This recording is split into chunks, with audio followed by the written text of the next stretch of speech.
নমস্কার বন্ধুরা, cook and style রান্নার চ্যানেলে আপনাদের সবাইকে স্বাগত।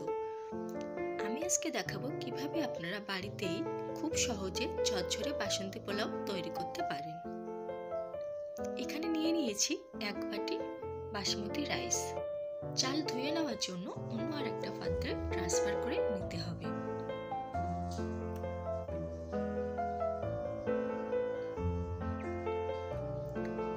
এবার ভালোভাবে জল দিয়ে চাল ধুয়ে নিতে হবে।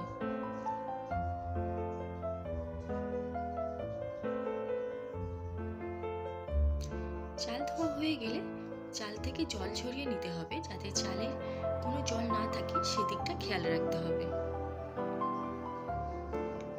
এরপর চালের মধ্যে দিয়ে দিতে হবে হলুদ গুঁড়ো, গরম মশলা গুঁড়ো আর লবণ।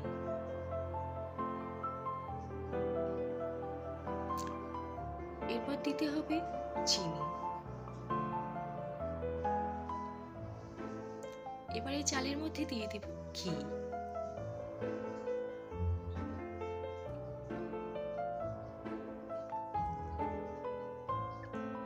এবার একটি চামচের সাহায্যে আলতোভাবে এটিকে মিক্সড করে নিতে হবে।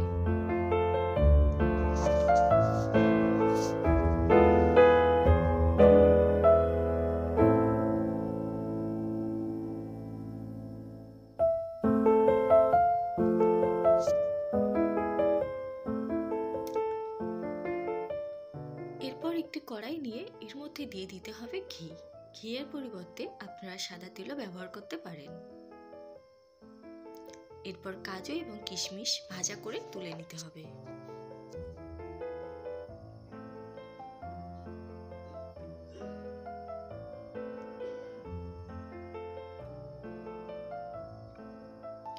এর মধ্যে দিয়ে দিতে হবে লবঙ্গ, এলাচ, দারচিনি এবং তেজপাতা। এখানে আমি আদা বাটা ব্যবহার করিনি, আপনারা চাইলে আদা বাটাও ব্যবহার করতে পারেন।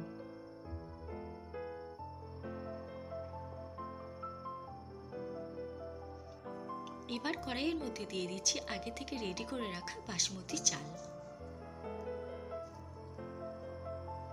চাল হালকা করে ভাজা করে নিতে হবে, এতে ফ্লেভার খুব ভালো আসে।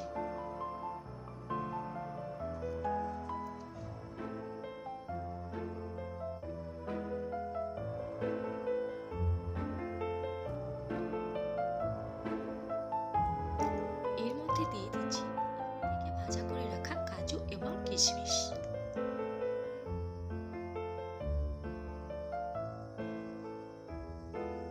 পোলাওয়ের ক্ষেত্রে জল খুব ইম্পর্টেন্ট একটা ভূমিকা পালন করে। কতটা চালের জন্য কতটা জল নিতে হবে তার উপর পোলাও অনেকটা নির্ভর করে। আমি 1 বাটি চাল নিয়েছিলাম, 1 বাটি চালের জন্য দিয়ে দিচ্ছি 2 বাটি জল। যতটা পরিমাণ চাল নিতে হবে তার ডাবল পরিমাণ জল দিতে হবে।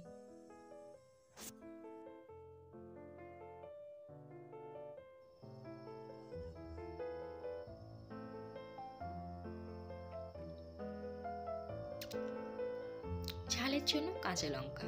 পোলাওয়ে যেহেতু খুব একটা ঝাল কেউ পছন্দ করে না, তাই কাঁচা লঙ্কার পরিমাণ অল্প করেই দিলাম। মিষ্টি মিষ্টি পোলাও খেতে একটু বেশিই ভালো লাগে।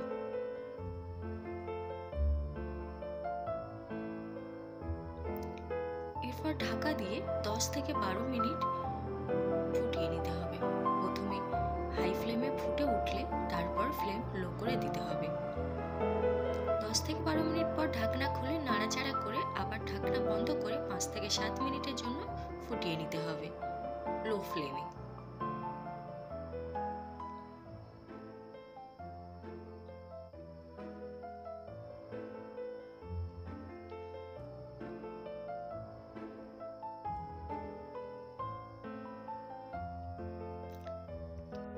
পোলাও প্রায় রেডি হয়ে এসেছে।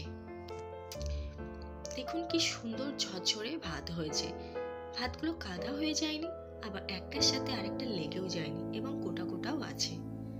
জলের পরিমাণ ঠিক থাকলে পোলাওয়ের ভাতও খুব সুন্দর হয়।